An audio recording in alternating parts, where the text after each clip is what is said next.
Excellency, you have the floor.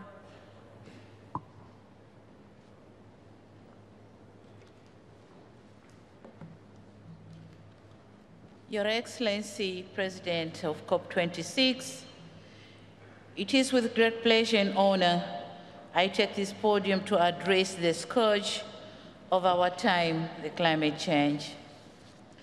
We in Tanzania have not been spared by these events. Sea level rise is eating arable land. Our pride, the Mount Kilimanjaro, is drastically becoming bald due to glacier melting. And we are experiencing unpredictable floods and droughts. We are experiencing all this despite our resolve to dedicate 48 million hectares to forest conservation as global service to carbon sequestration.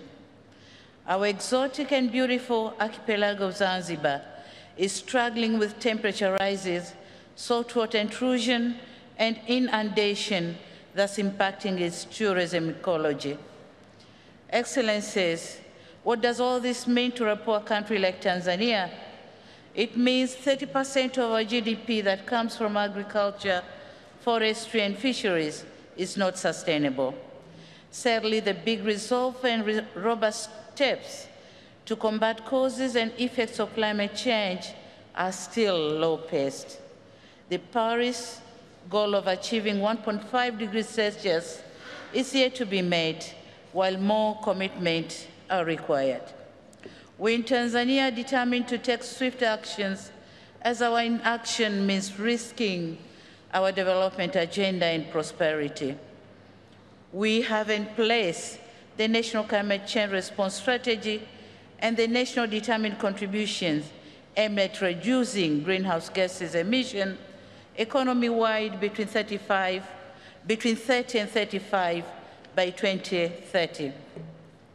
On mitigation front, through hydro, geothermal, and solar, we have managed to increase power generation and thus increasing the access rate from 43% in 2017 to almost 70% in 2020.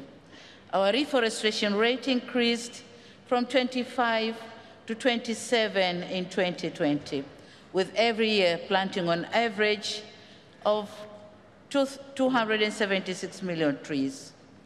Excellencies, if we developing countries have shown such leadership, why large emitting countries are lagging behind?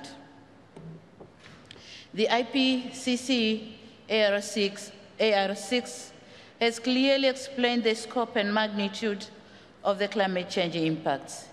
We know what is required, and we know that if the world will not act accordingly, the countries like ours with low adaptive capacity have no options but to brace for more devastating impacts. However, what we all ought to remember is when the drastic climate changes hit, it will choose no location, might or weak, poor or rich country.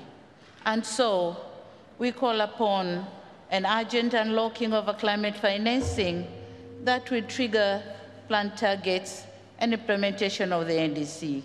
The time to act is now. Thank you so much. Thank you, Your Excellency.